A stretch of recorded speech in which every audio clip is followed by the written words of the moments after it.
He shot my wife on our front porch. Broad daylight. No warning. Just a badge, a shaky hand, and a bullet meant for silence. They thought she was just another name to bury. What they didn't know was that I trained the deadliest soldiers in the world, and I swore I'd never fight again. But when they killed Eliza, they didn't just start a war. They woke up the man who knew exactly how to finish it. On that day, they shot my wife. Right there in front of our porch swing in broad daylight, surrounded by roses she planted every spring, humming her favorite Sam Cooke song. They said she was reaching for something, a basket of groceries, if that even matters anymore. And the man who pulled the trigger didn't flinch. Not when I shouted, not when her blood touched his boots. That morning she wore a yellow sundress, and those house slippers I kept telling her were falling apart. Her hair was wrapped in the same patterned scarf her mother gave her decades ago. That's how I remember her warmth and color in a world that never stopped trying to gray her out. And now she's a statistic. Accidental discharge. Failure to comply. Unfortunate misunderstanding. But none of those cold phrases match the sound she made when she hit the ground, or the way my soul tore in half when her hand reached for mine and missed. I'm Colonel Isaiah Hawk Freeman, retired, United States Marine Corps, 28 years of active duty.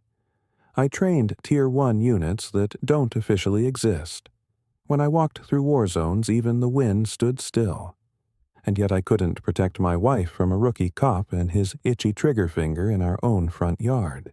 We live in Brookhaven, a sleepy southern town with cracked sidewalks and neighbors who wave but never get too close. My wife loved this place, said it was quiet enough to write poetry and grow tomatoes.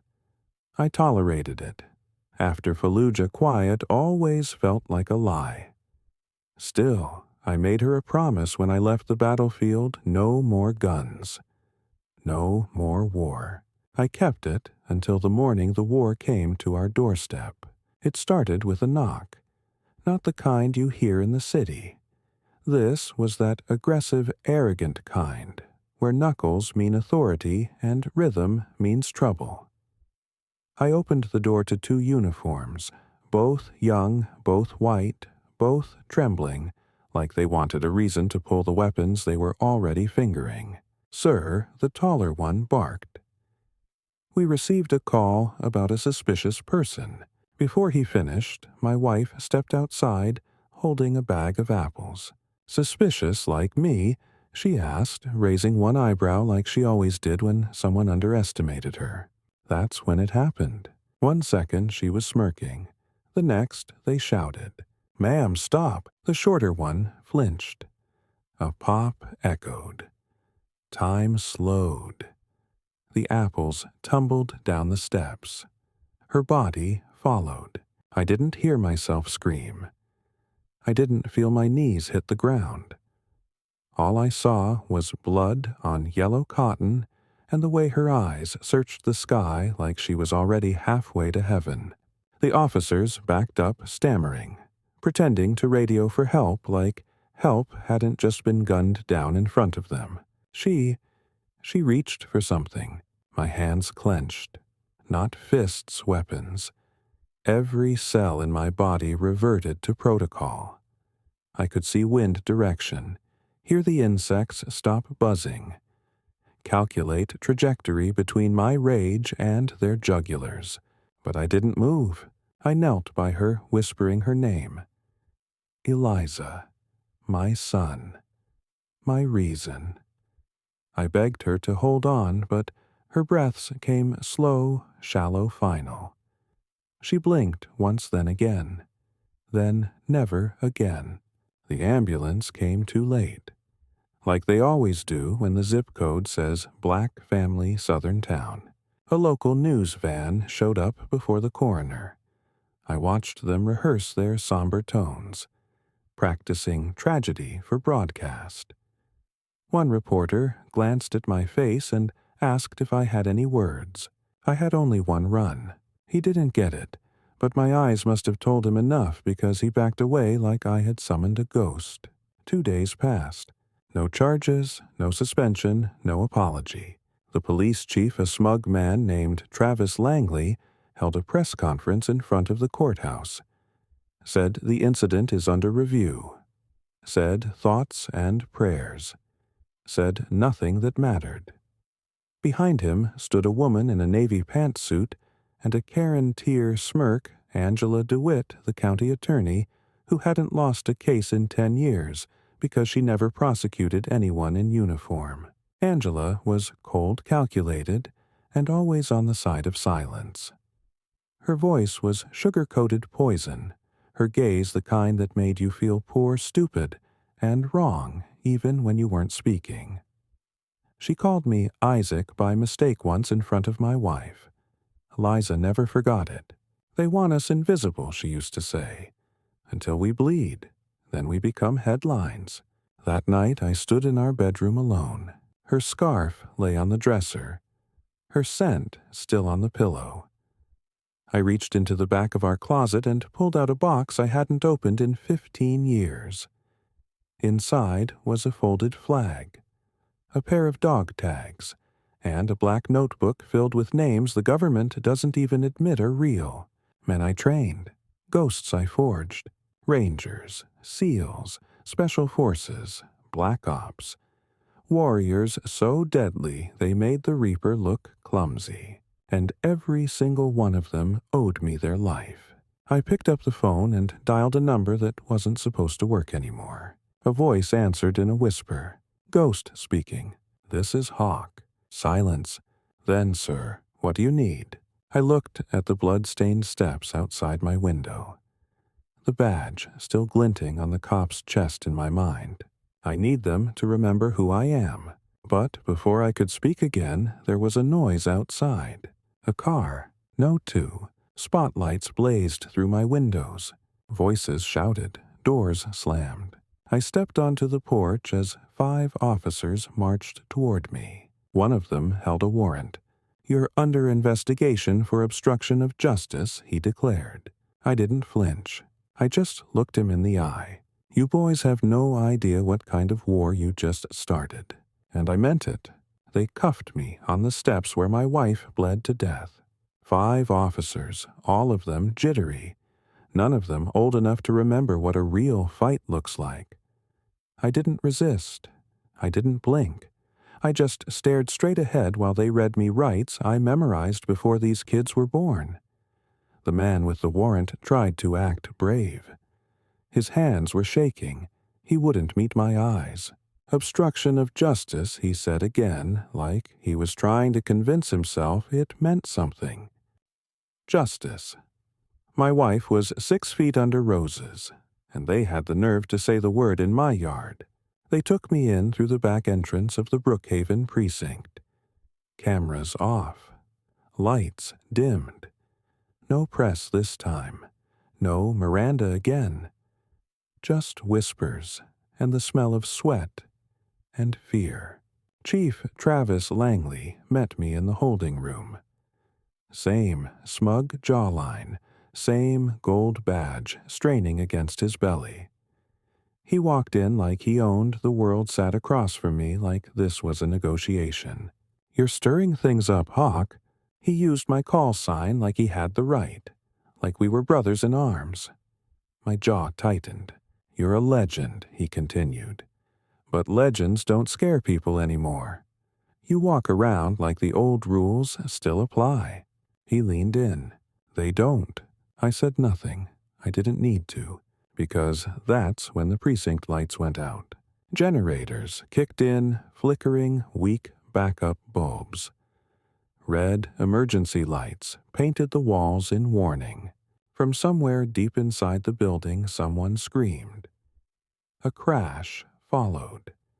Metal on metal. Another shout. Then silence. Langley froze. His radio crackled, but no one answered. He stood up too fast and knocked over his chair. I stood slowly, carefully, like the old wolf I am. calm, watchful, waiting. The door opened, and in stepped 3 shadows. They wore no uniforms, no insignia, no name tags, just matte black tactical gear and faces half covered. But I knew them. I trained them. The first one was Kodiak, 6'6", built like a freight train. Ex-Delta. Close quarters specialist. He didn't speak. He didn't need to. His presence screamed finality. Behind him came Lynx Sniper Infiltration Recon. Slim, silent, deadly. Her eyes flicked once to me, once to Langley, then to the cameras. All disabled, she said. No visual, no audio. The third was Geist Demolitions and Tech. Nerdy until he touches C4. He handed me a burner phone already powered and unlocked. "We've got you, Colonel." Langley reached for his gun. Kodiak twisted his wrist, and the chief's sidearm clattered to the floor before he knew it was missing. They walked me out past empty desks and unconscious officers. Lynx led. Geist covered the rear. Kodiak was a shadow beside me. Outside, a nondescript van waited. I stepped in and sat down just as the sun cracked over the horizon. In the front seat, a fourth figure turned. I recognized the scar before I saw the face. Stryker, the first soldier I ever called son without blood. "Hey, old man," he said, voice gravel and smoke. "I told you we owed you one." I looked at him. "No, you owe Eliza." The van pulled away silent and invisible. Behind us, Brookhaven went back to sleep, but the war had already begun. They took me to a safe house in the hills outside town. It was nothing from the outside, a run-down barn with peeling red paint and vines crawling over rusted sheet metal. But beneath it was something else entirely. A command center, underground, reinforced, monitored, stocked. I built it years ago in case the world ever came undone. I never thought I'd use it. Eliza used to joke it was Doomsday's man cave. Now it was my battlefield. I sat at the terminal while Geist pulled up files. Every cop on the scene that day. Body cam footage. Redacted reports. Fabricated witness statements. Langley's voice giving post-shooting orders. Angela DeWitt's personal cell call to the state AG marked priority clearance. They weren't trying to bury the truth. They were feeding it acid and hoping it dissolved. But I know how to preserve evidence. We spent the next 72 hours hunting ghosts. Stryker contacted federal attorneys who owed us. Lynx leaked pieces of footage online enough to stir curiosity, not enough to draw fire yet. Geist broke into surveillance satellites like he was playing chess with NASA. And me, I sat in the dark and read Eliza's poetry. Her notebook was stained with tears now, mine and hers. She wrote of dreams, of soil, of black joy and southern sky. And in the margin of one page, a line struck me like lightning. They grow roses from graves, because even death deserves color. I closed the book and whispered, "I'm going to paint this town red, baby." The public still believed the lie. Eliza Freeman failed to comply. Eliza Freeman reached aggressively. Eliza Freeman had no identification. I watched them smear her with the same brush they use for all black women who dare to stand upright.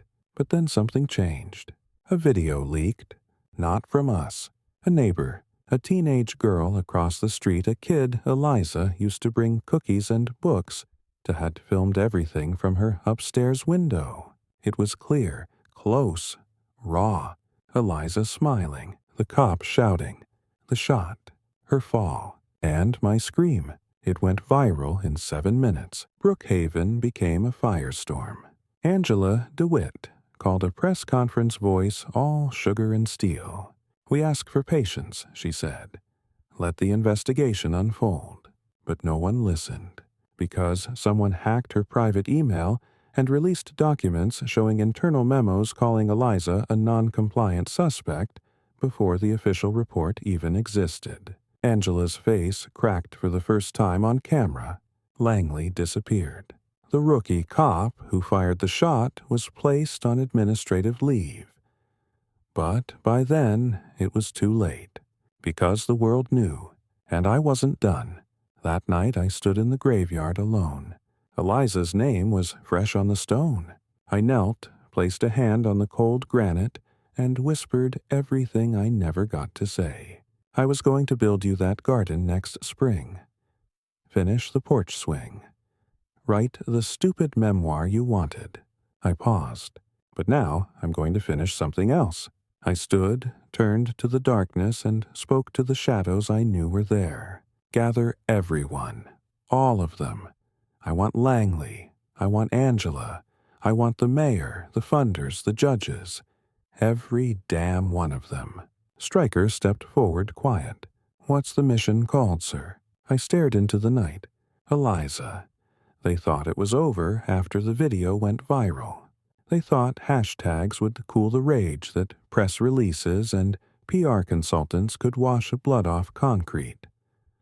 But what they never understood, what they still don't understand, is that justice isn't a headline. It's a reckoning. And reckoning was what I came to deliver. We launched Operation Eliza on a Monday. Fitting. Eliza always said Mondays were for planting seeds. She never said what kind. Stryker ran point-recruited veterans, whistleblowers, rogue reporters, activists. Our network spread through encrypted channels like wildfire. Former intelligence operatives, hacktivists in basements, grieving mothers, angry sons, people who had been silenced, people who remembered. We didn't carry guns, we carried proof. Geist, brilliant and relentless, cracked the town's municipal server in hours.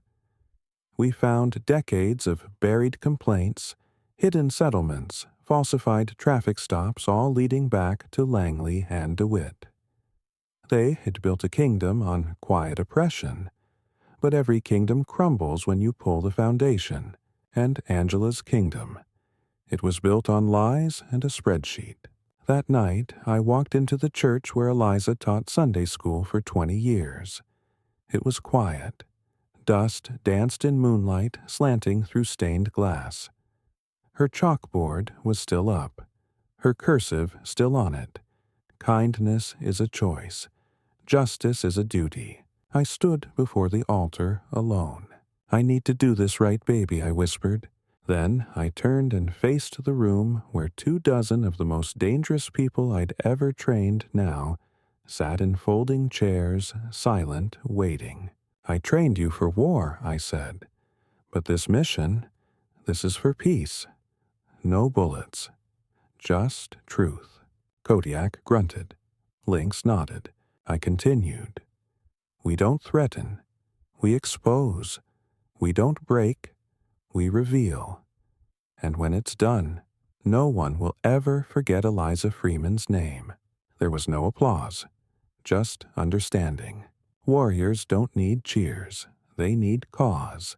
Step 1, Langley's Black Files. Buried deep in the precinct's backup servers were documents even the feds had missed payoffs. NDAs, off-the-book surveillance, and a chilling pattern of racial profiling. But worse, a secret task force Langley ran targeting neighborhood destabilizers. The term was code for black homeowners who organized or spoke up. Eliza's name was listed, targeted for ideological disruption. That's why they came to our house. That's why she died. I clenched the file in my fist teeth, grinding. They executed her, I whispered. Stryker looked at me. Then let's execute the mission. Step 2, Angela's House of Cards. Turns out DeWitt wasn't just the county attorney, she was also funneling donations through nonprofits tied to private prisons. She earned kickbacks on every case she pushed toward sentencing. juveniles, first offenders, minor possession charges. We printed everything, hundreds of pages. We didn't leak it yet. We mailed it to every address in Brookhaven, with a title across the top, "She Profits While You Suffer." By sunrise, social media exploded. Angela called it defamation. Her own assistant called it finally. Step 3, public reckoning. We held our first town hall in the same rec center where Eliza taught community gardening. We didn't ask permission. We just showed up. I walked to the front, stood beneath the flickering exit sign, and looked out at the crowd, mostly black, but not only. Farmers, clerks, young parents, Vietnam vets, students, people tired of being quiet. My wife believed in this town I began, even when it didn't believe in her. Now you've seen the truth. You can't unsee it. I paused. They didn't just shoot her. They silenced her. Tried to make her a footnote. But if you speak up now, she becomes a chapter. They didn't cheer. They stood, one by one, some with tears, some with fists raised. It wasn't rage. It was resolve. Angela DeWitt filed an emergency injunction the next morning, claimed I was leading a domestic terror cell. The judge, someone she'd appointed, granted a gag order, tried to freeze my assets, blocked my internet access. But it was too late. We weren't working online anymore. We were in the streets. We took over council meetings, school boards, zoning committees. We exposed where the money went, who bought whom, and how silence had been institutionalized. Brookhaven woke up, and the mayor, he resigned quietly one morning and vanished. But Langley doubled down. He held a press conference in full dress uniform, flanked by officers in riot gear. Claimed I was a dangerous radical manipulating grief-threatening public safety. But I had one last card to play, a recording, his own voice barking orders to shut her up. Caught on a private phone call stored on a forgotten cloud server accessed by Geist. We played it during a live-streamed vigil. Eliza's face on the banner behind us. Langley's words slicing through speakers in every direction. If she doesn't back down, we make sure she can't. The silence that followed was louder than any riot. 2 days later, the Department of Justice arrived.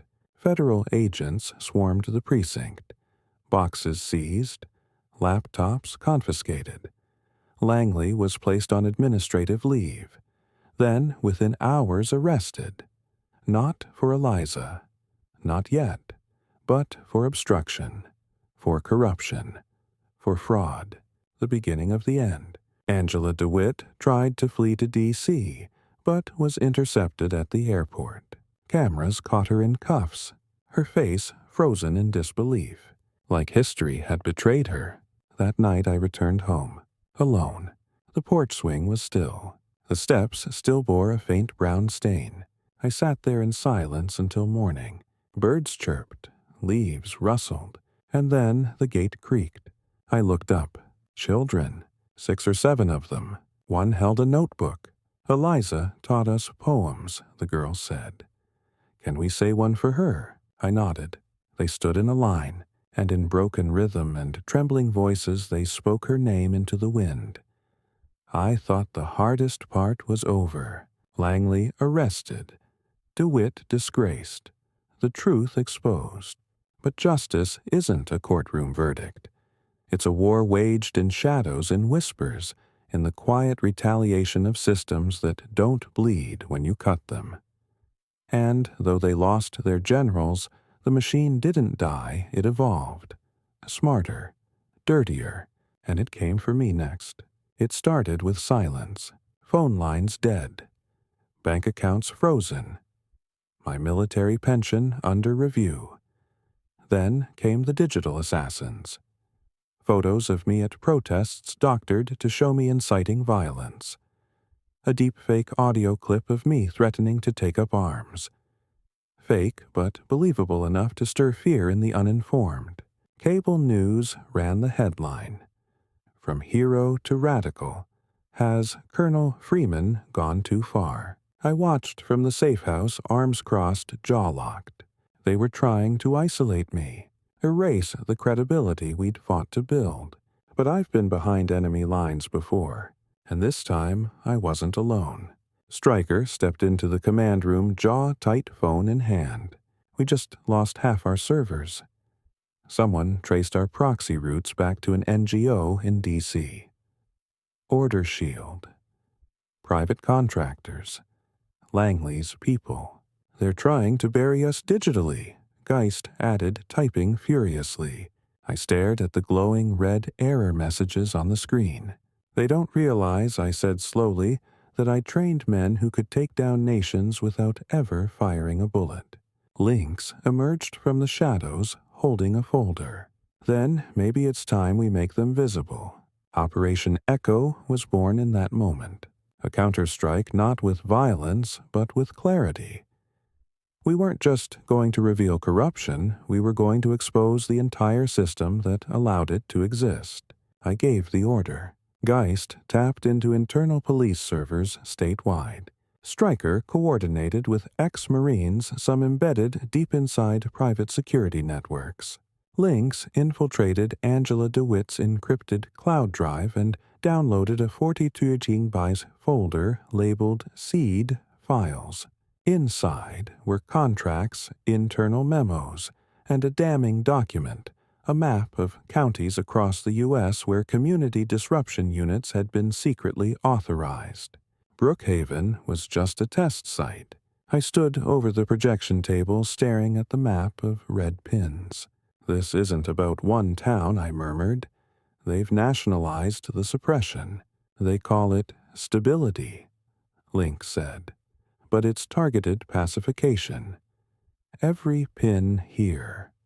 Mostly black communities. Poor, unarmed, ignored." My hands curled into fists.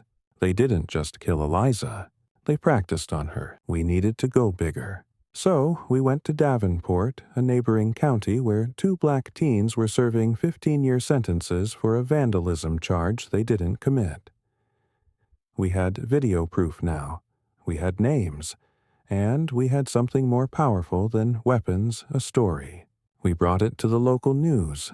They refused to air it. So we brought it to the people.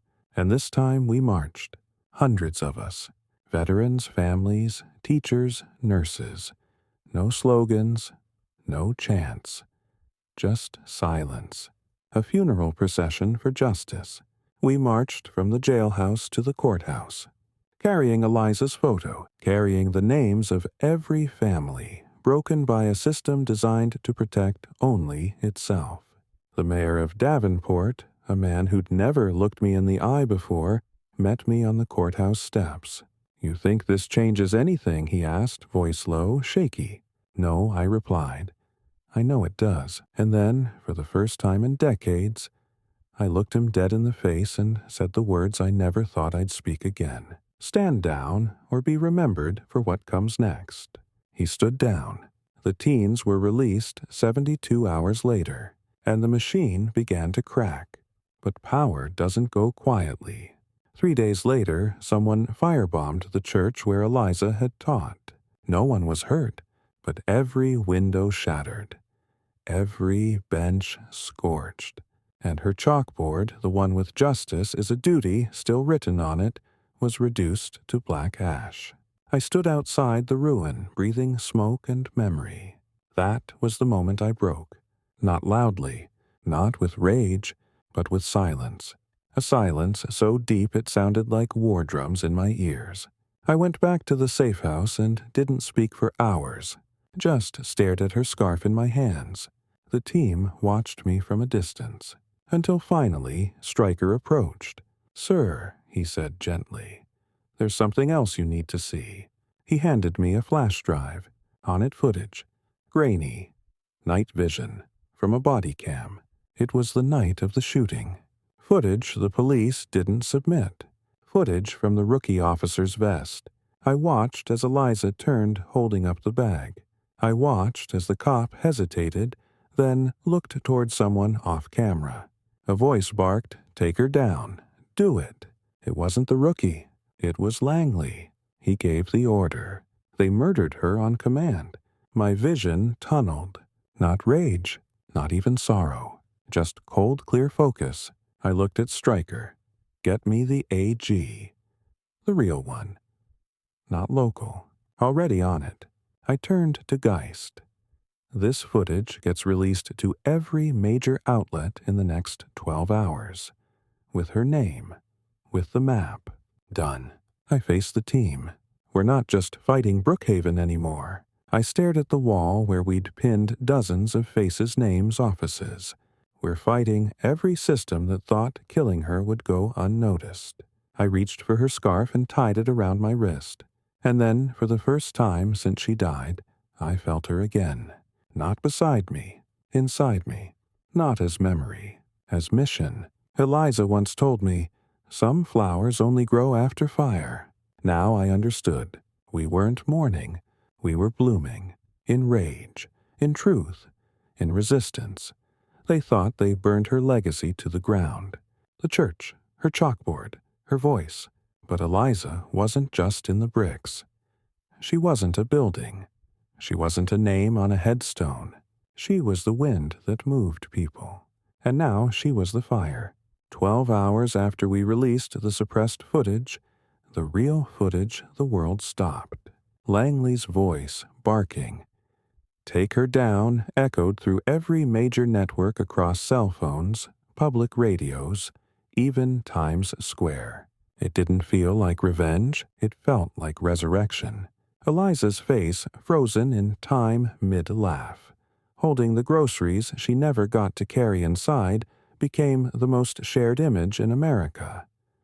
Underneath it, the words, she was not a threat. The Department of Justice opened a full civil rights investigation. Langley's bail was revoked. The rookie cop, Jason Merritt, issued a public apology on live TV. His hands trembled, his face pale.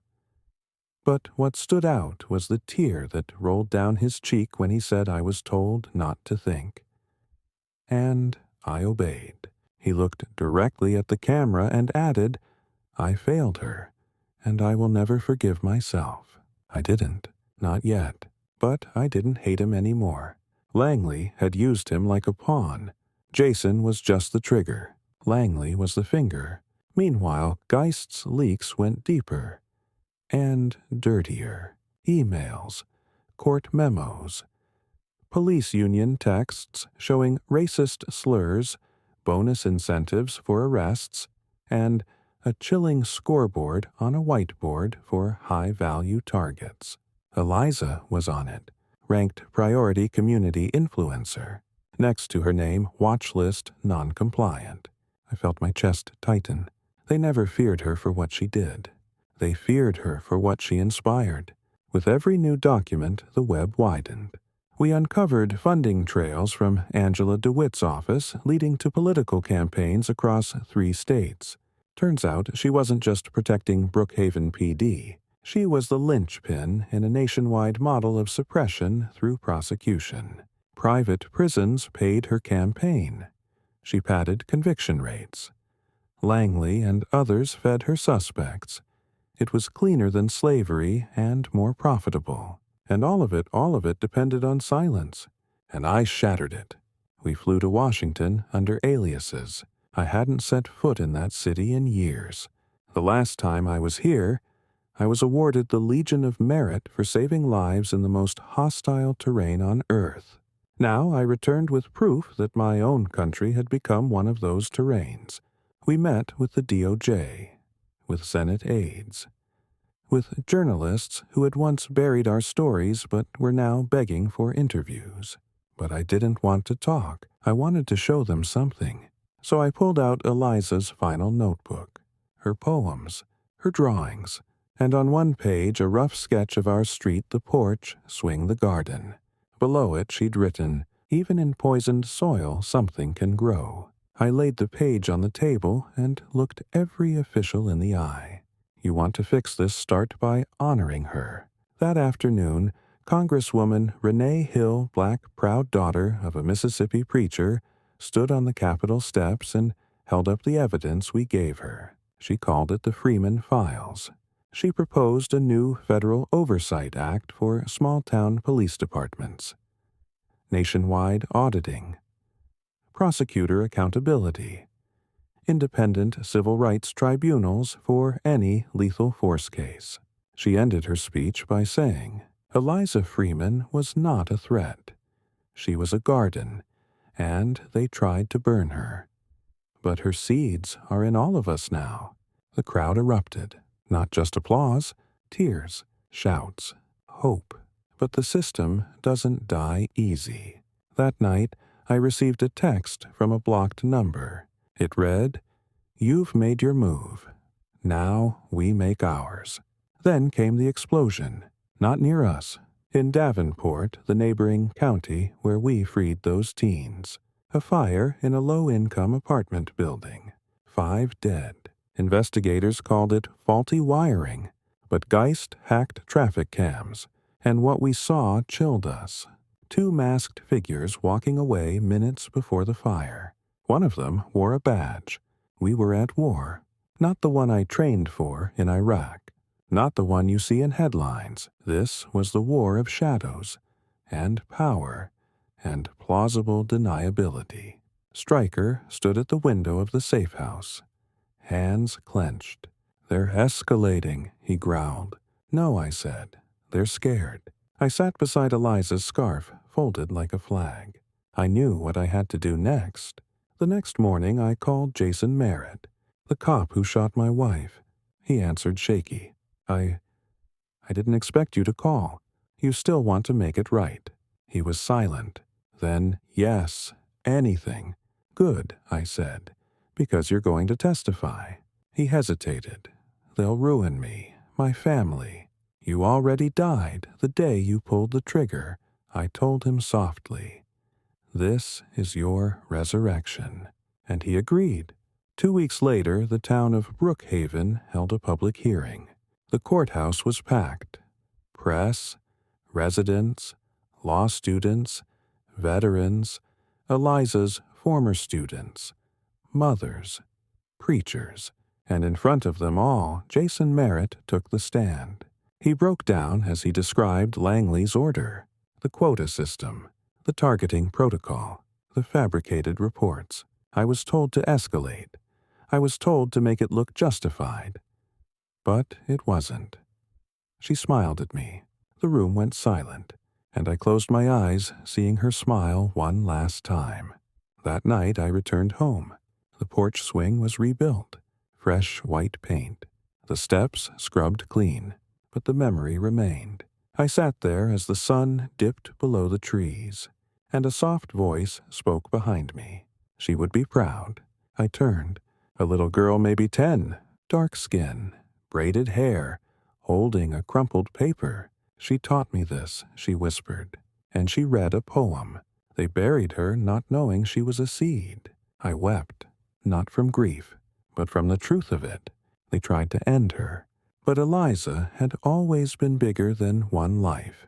She was change, and change had come. It had been 87 days since Eliza died. 87 nights I hadn't heard her hum or laugh or say, "Come to bed, old man." 87 mornings I hadn't seen her on the porch waving to the neighbors watering her roses. 87 days since I lost everything, and now the world was watching.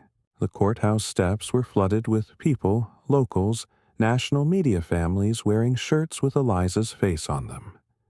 Justice for Eliza signs waved in the air like battle flags. Not out of anger anymore, but resolve. Inside, the federal hearings began. Testimony after testimony pulled back the curtain on decades of hidden rot. Body cam footage, falsified records, racist group chats from Langley's own phone. But what changed everything was Jason Merritt's final statement. "I didn't kill Eliza Freeman because she was dangerous. I killed her because I was told to be afraid of her." He turned toward the cameras. His voice cracked, and I obeyed that fear. Silence swept the chamber, and then a sound. One person clapping, then two. Then the entire gallery stood. Not for him, for the truth. Angela DeWitt didn't show up in court. Her lawyers pleaded unfit for testimony due to mental duress. But the truth came anyway. Geist traced encrypted funds from her office to shell corporations that funded not only the Brookhaven PD, but Order Shield, a shadow security agency used in over 200 U.S. counties. She wasn't just a corrupt DA. She was the operational brain behind a domestic surveillance and suppression machine. It wasn't just racism. It was a blueprint. Langley's trial was set for the fall, but he wouldn't make it. 3 weeks before the trial, his car exploded in a federal transport lot. They called it a mechanical malfunction, but I knew better. I'd seen that type of detonation before. Controlled, precise, not an accident. This wasn't justice. This was cleanup. At first I felt rage, then suspicion, and then something worse.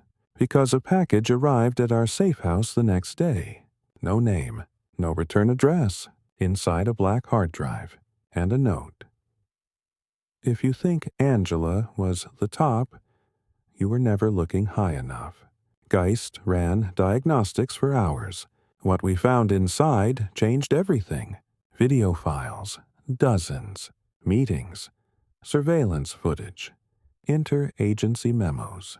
But one stood out, a grainy feed time-stamped 3 days before Eliza's death. A backroom meeting, Langley, Angela, and a man in a Homeland Security badge. He was older, clean-shaven, confident. On his lapel, a silver eagle.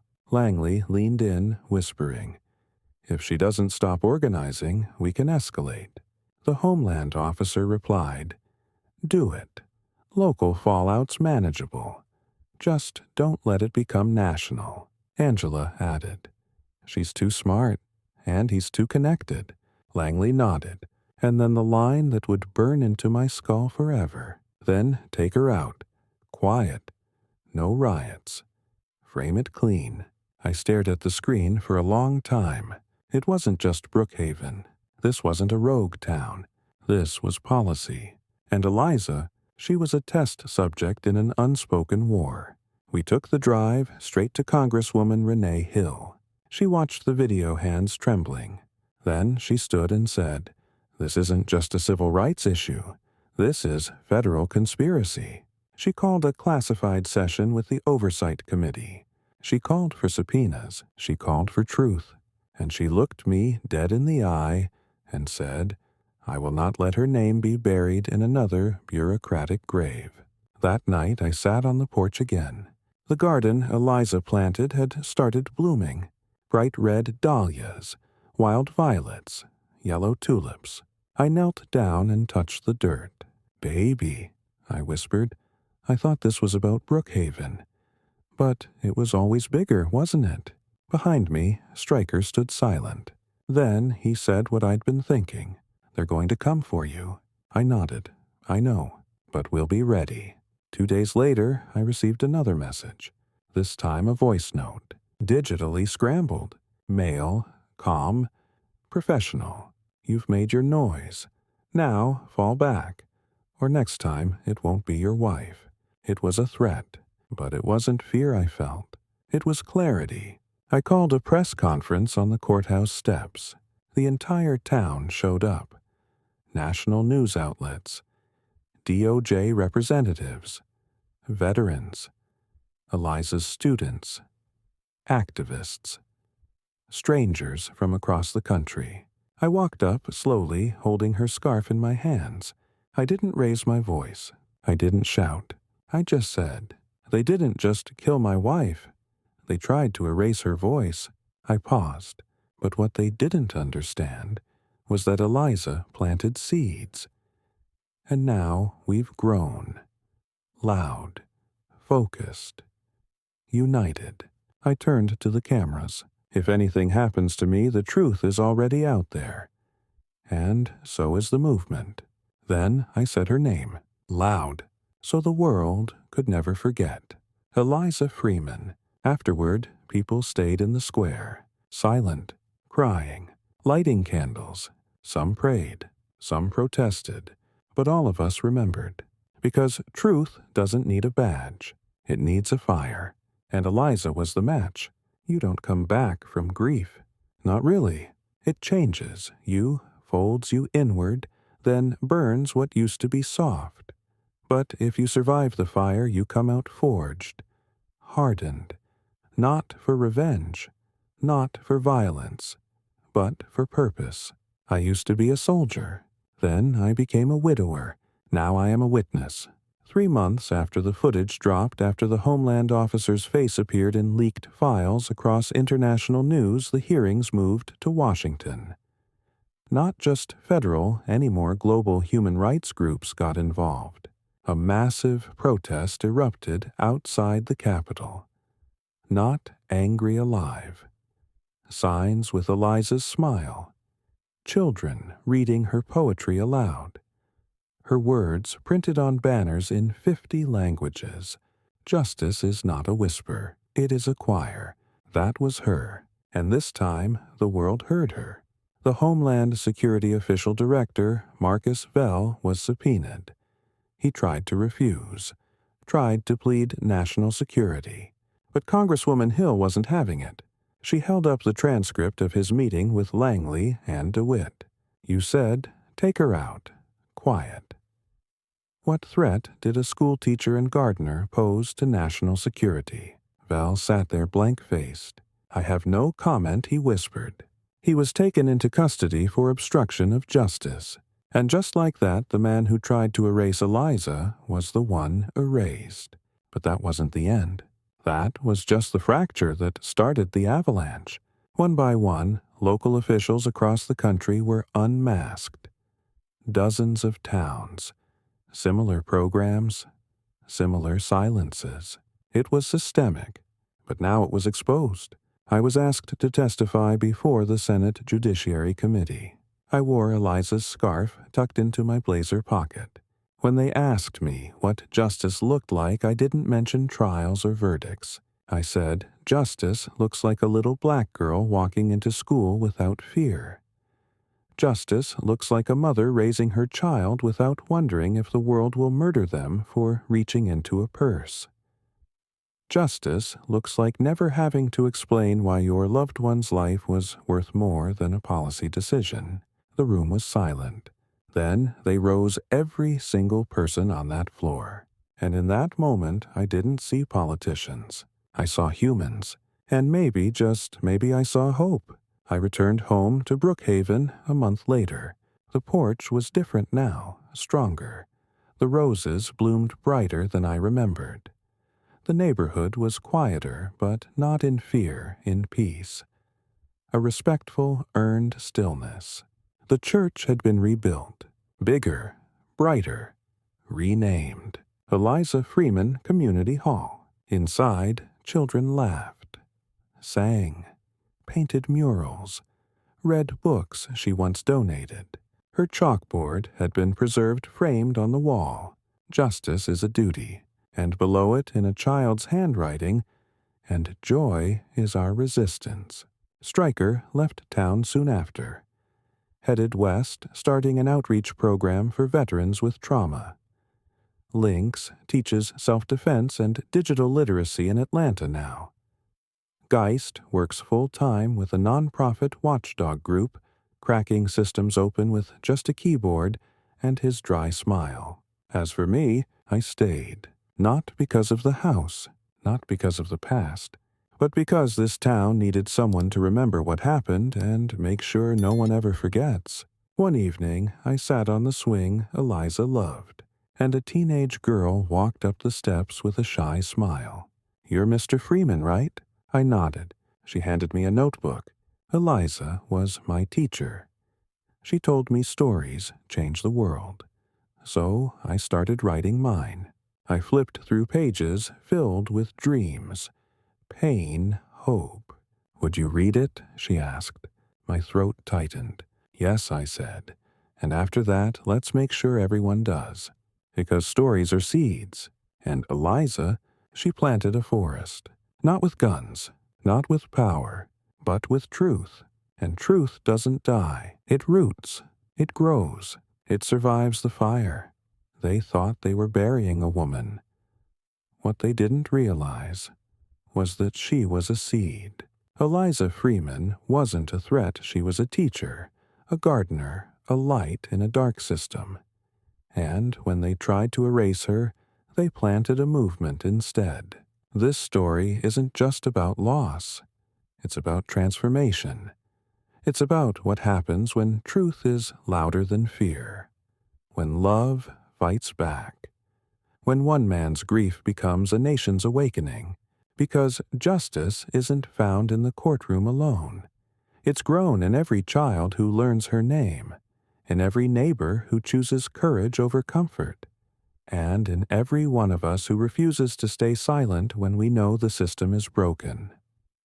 If you take one thing from this story, let it be this: the most powerful weapon you have is your voice. The most radical act you can do is tell the truth. And even in poisoned soil, something beautiful can still grow. If this story moved, you don't just scroll away. Like the video to honor Eliza's name. Comment below. What part of the story hit you the hardest? Subscribe for more real stories that expose injustice and remind us of the power of courage, truth, and community. And share this with someone who needs to remember the fight isn't over. But we are not alone.